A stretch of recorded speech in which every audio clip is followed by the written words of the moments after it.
ஹரியோம். வணக்கம். சிந்திக்க சில துளிகள். இன்றைய சிந்தனை, நான் ஒரு தெரிஞ்சவரோட ஒரு விசேஷத்தில் பேசிகிட்டு இருந்தேன். என்ன ஒரு உருப்படியாக பேசலாமே, கொஞ்சம் நேரம் இருந்தது. அப்போது அவரோட உங்களுக்கு நண்பர்கள் எத்தனை பேர் அப்படின்னு கேட்டேன். அவர் பங்காளி வட்டத்தில் ஒரு 10 பேர், மாமச்சன வட்டத்தில் ஒரு 10 பேர், தெரிஞ்சவங்க மத்தியில் ஒரு 10 பேர், வேலைக்கு போகிற இடத்துல ஒரு 40-50 பேர் சேருங்க அப்படின்னார். நான் அவர்கிட்ட சிரிச்சுக்கிட்டு, நான் இதே கேள்வியை ஸ்கூலில் கேட்டேன். அவங்களும் உங்களை மாதிரி தான். என் ஸ்கூலில் ஒரு 5 பேர், என் கிளாஸில் ஒரு 5 பேர், ஒட்டுமொத்தமாக ஸ்கூலில் ஒரு 5 பேர், மற்றபடி வெளியில் ஊருக்குள்ளே ஒரு 5 பேர், என் உறவினர் இப்படி ஒரு 20 பேர் 25 பேருக்கு சேருங்க அப்படின்னு பசங்க சொன்னாங்க. அதுக்கு பின்னாடி நண்பர்கள்னால் யார் அப்படின்னு அந்த பையனுக்கு விளக்கம் கொடுத்தேன்.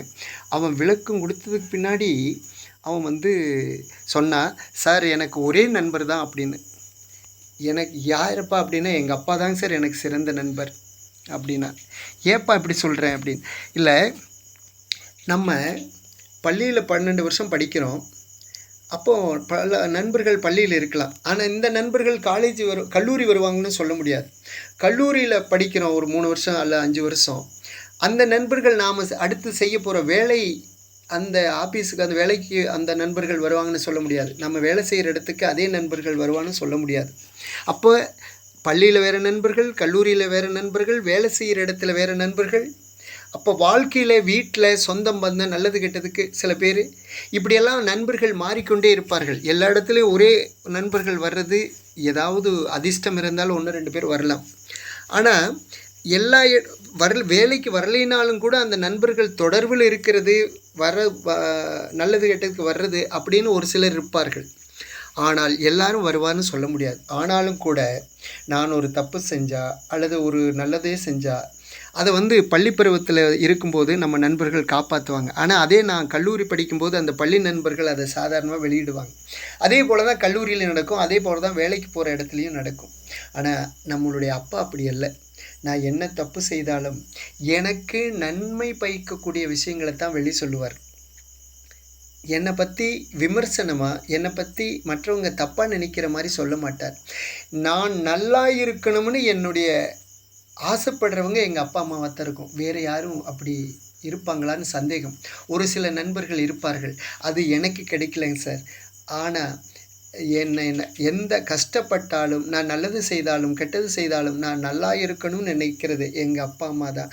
அதுபோல் அதனால் நண்பர்கள் இருக்காங்க. ஆனால் ஆக சிறந்த நண்பர்கள் அப்படின்னா எங்கள் அப்பா தான் சார் அப்படின்னு அந்த பையன் சொன்னான்.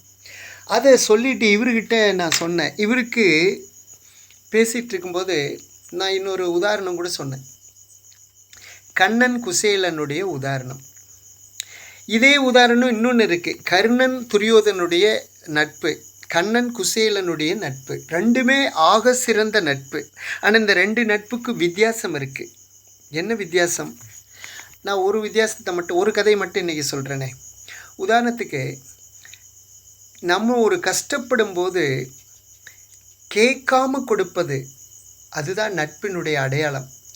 கேட்டு கொடுப்பது, இப்போ உதாரணத்துக்கு நம்ம கஷ்டப்படுறோம், பண உதவி வேணும், போய் கேட்குறோம் நம்ம நண்பர்களிடம். அவன் கொடுக்குறேன்னு கொடுக்கறது வேறு, எங்கிட்ட பணம் இல்லைன்னு வாங்கி கொடுக்கறது வேறு. அதுவும் ஒரு நட்பு தான். ஆனாலும் கேட்காம கொடுப்பது நம்ம கஷ்டப்படும் போது. உதாரணத்துக்கு, இந்த குசேலன் கண்ணனும் 2 பேரும் நண்பர்கள், பள்ளி மாணவர்கள். படிப்பு முடித்த உடனே அவன் கண்ணன் மன்னன் ஆகிட்டான், குசேலன் சாதாரண ஒரு பிராமணன். இவர் கோயிலில் கிடைக்கிற அந்த வருமானத்தை வச்சு தான் இவருடைய குடும்பத்தை ஓட்டணும். இவருக்கோ குழந்தைகள் 16 குழந்தைகள், 16ம் பெற்று பெருவாழ்வு வாழுங்கிற மாதிரி இவர் 16 குழந்தைகள். இவருடைய வருமானம் பத்தலை. இது என் மனைவி பல நாள் சொல்லுவாங்க, உங்கள் நண்பர்கிட்ட போய் ஏதாவது கேளுங்களே அப்படின்னு. அவர் என்னதான் இருந்தாலும் நண்பனை பார்க்க போகலாம், ஆனால் சோத்துக்கு இல்லைன்னு போய் எப்படி கேட்குறதுன்னு இவர் பல நாள் போகலை. ஆனால் ஒரு நாள் குழந்தைய படுற பட்டினியால் கிடக்கிறத பார்த்துட்டு நான் கேட்குறேன்ட்டு போகிறார். போகும்போது கொஞ்சம் அவள் எடுத்து அவருடைய அழுக்கு அந்த கோமண துணியில் கட்டிக்கிட்டு போகிறாரு. உள்ளே போனால் மன்னரை உடனே பார்க்க முடியுமா? இப்போ முதலமைச்சரை பார்க்கணும்னா உடனே பார்க்க முடியுமா? வெளியில் வாட்ச்மேன் இருப்பான், பிஏ இருப்பான், இதையெல்லாம் தாண்டித்தானே போக முடியும். அதுபோல் அங்கேயும் வாட்ச்மேன் குறுக்காட்டுறான். யாரை பார்க்கணும்? நான் கண்ணனை பார்க்கணும். கண்ணனை, மன்னனை போய் கண்ணன்னு சொல்கிற நீ? ஆமாம், அப்படித்தான் சொல்லுவேன்.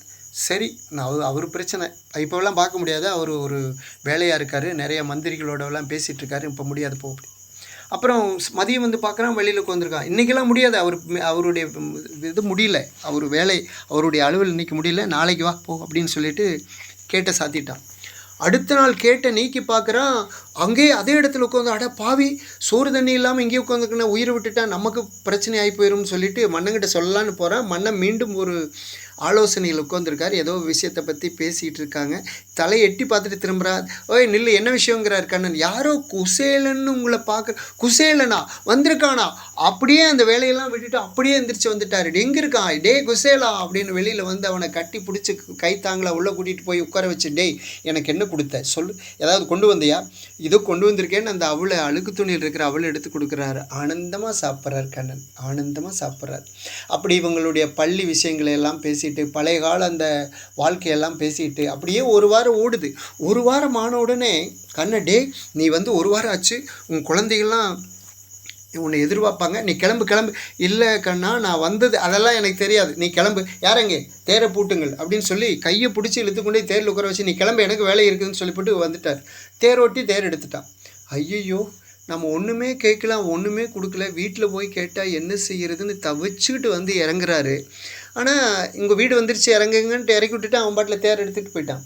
ஆனால் வந்து பார்க்குறாரு, வீடு நம்ம வீட்டுக்கு முன்னாடி இறக்கி விடாமல் வேற எங்கேயும் இறக்கி விட்டுருக்காரு அப்படின்னு பார்த்துட்டு இது யார் வீடாக இருக்கும்னு யோசிக்கும் போது உள்ளே இருந்து ஒரு அம்மா பட்டு சீலை கட்டிட்டு கழுத்து நிறைய நகை போட்டுக்கிட்டு ஓடி வந்து, வயனுங்க வாங்க, ஏனுங்க வெளியே நிட்டீங்க, உள்ளே வாங்க.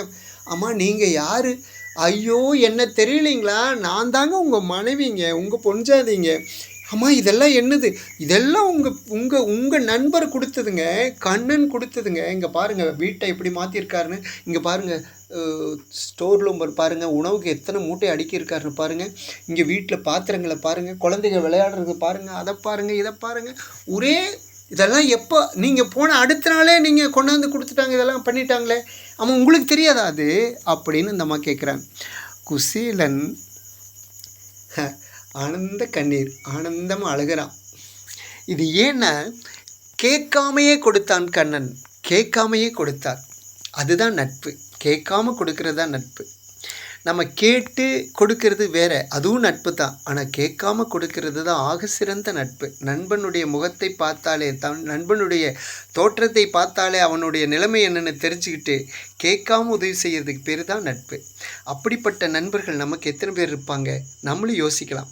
நமக்கெல்லாம் தெரிஞ்சுக்கிறதுக்காக கொரோனான்னு ஒரு கொடிய வியாதி வந்தது. அந்த வியாதி காலத்தில் நம்ம யாரும் வந்து பார்க்க முடியாது, பார்க்கக்கூடாது. நம்ம எல்லாருமே தனிப்பட்ட முறையில் தனிமைப்படுத்தப்பட்டு இருப்போம்.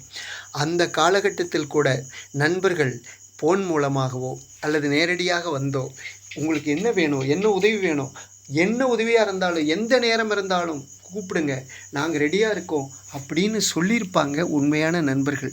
அப்படிப்பட்ட நண்பர்கள் கூட எனக்கு ஒரு 3 பேர் இருக்காங்க. அந்த எனக்கும் கொரோனா வந்தது, நானும் கஷ்டப்பட்டேன். அந்த நிலையில் கூட ஃபோன் பண்ணி என் வீட்டில் அக்கா எந்த நேரம் வேணாலும் கூப்பிடுங்க, என்ன உதவி வேணாலும் கேளுங்க, நான் உடனே உங்களுக்கு ரெடியாக இருக்கிறோம், அதை கூப்பிடாமல் விட்டுறாதீங்க அப்படின்னு சொல்லி சொன்னாங்களாம். அதை கேட்கும்போது எனக்கு அந்த வியாதியே போன மாதிரி இருந்தது. அந்த மாதிரி நண்பர்கள் எத்தனை பேர் இருக்காங்க அப்படின்னு நாமளும் கூட யோசிக்கலாம். நன்றி, வணக்கம்.